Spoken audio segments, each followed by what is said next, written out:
Hi friends, I have a creation book for you today. It's a brand new one I found and it's called When God Made the World. It's by Matthew Turner and Jillian Gamble. Great book, great pictures. So I'm going to read that one for you. Look at all the fish.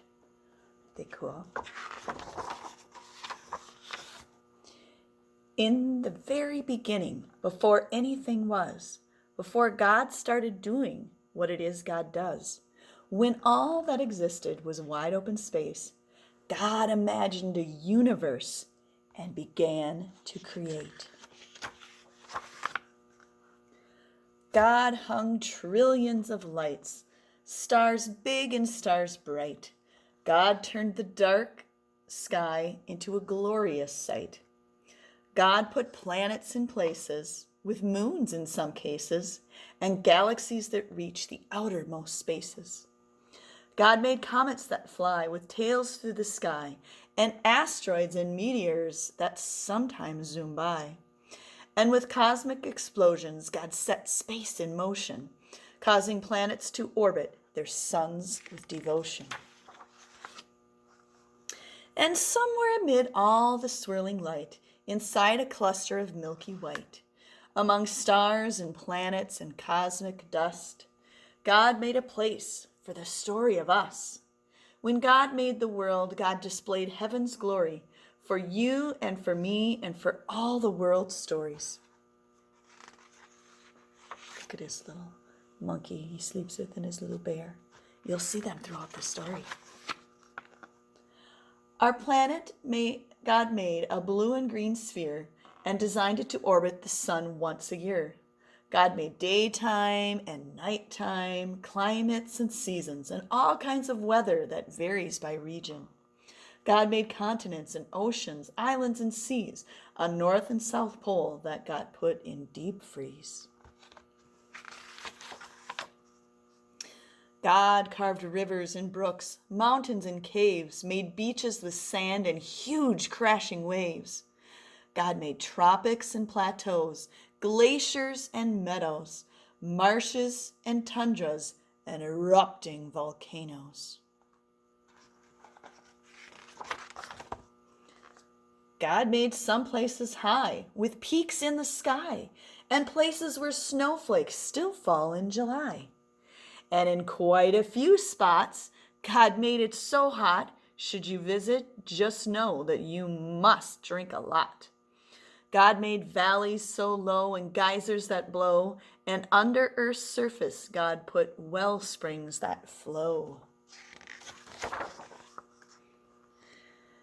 Then, with gardens and forests and other green things, God made earth come to life using soil and seed. God made cypress and pines, bushes and vines, all kinds of trees with leaves God designed. Plants full of flavor like basil and thyme, and trees that grow citrus like grapefruit and lime. God made flowering plants and plants that enchant. While most you can touch, God made some that you can't. Roses, be warned, are prickly with thorns, and there's an African melon God covered in horns. And poison ivy's backlash, giving you a rash.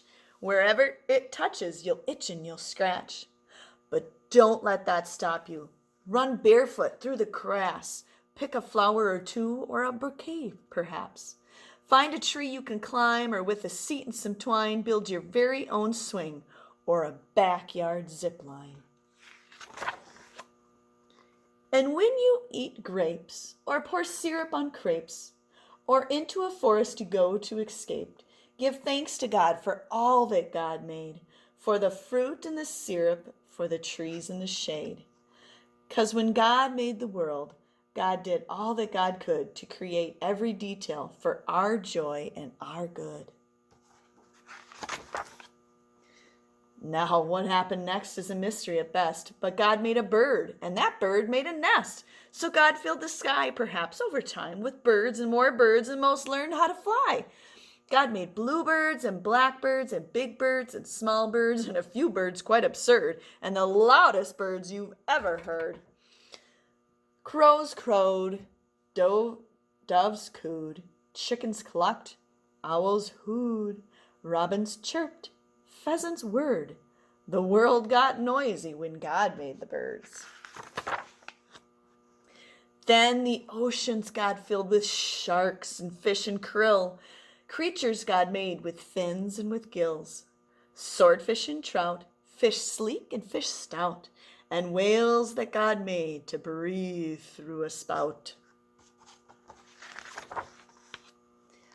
God made sea rays and eels, fish red, yellow, or teal, and some fish so odd that they hardly look real, like a fish that has fangs or a monster-like face, or a fish that flies or makes its body inflate. And whenever a river, ocean, or sea touches dry land, there's likely to be all sorts of creatures living their lives on land and in water. That's how they survive. Like otters and frogs, turtles on logs, and crocodiles gathering in swampy bogs. Can you see the crocodile hiding there? Do you see him? Pretty cool. And then God made cows, horses, and goats. And God made gibbons with inflatable throats. God planned lions to roar and tigers to pounce. And kangaroos, God thought, let's make you bounce. God made bears to growl, moles to plow, and under full moons, coyotes to howl. Donkeys brayed, giraffes bleated, jaguars prayed, and rhinos stampeded. Bunnies hopped, beavers chopped, and in muddy pools, hippos plopped. Yes, all living creatures, from whales to snails, from those covered with feathers to those covered with sails, each God designed with a home in mind to develop and evolve if needed over time. Because when God made the world, every creature on earth became a part of life's cycle, having value and worth. And God made people like you and me, people with souls, people with stories, a global family tree. God made us all flesh and bone covered in skin and made all our bodies to have hearts beating within. God gave us bellies and legs, fingers and toes, and fashioned our faces with eyes, mouth, and nose. God made our bodies uniquely equipped for walking and talking, to eat and to skip.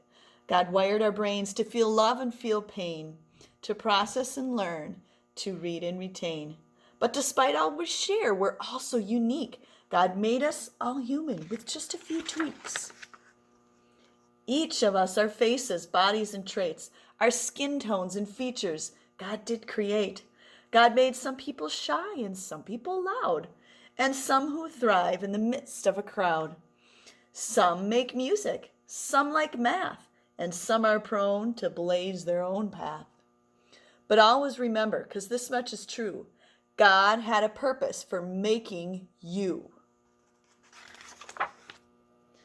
So use every gift, every talent or shtick.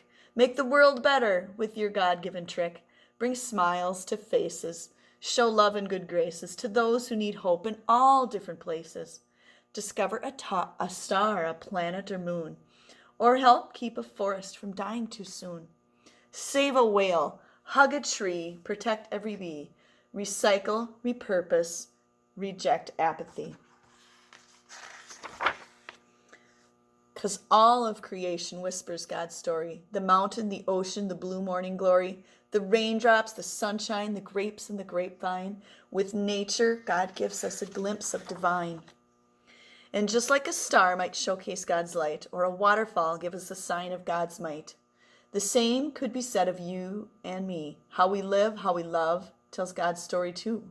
Because when God made the world and the world started spinning, the story of God was just a beginning.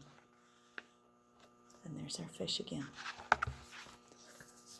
Just a wonderful story of how God made the world and how it's our job and your job to help take care of it.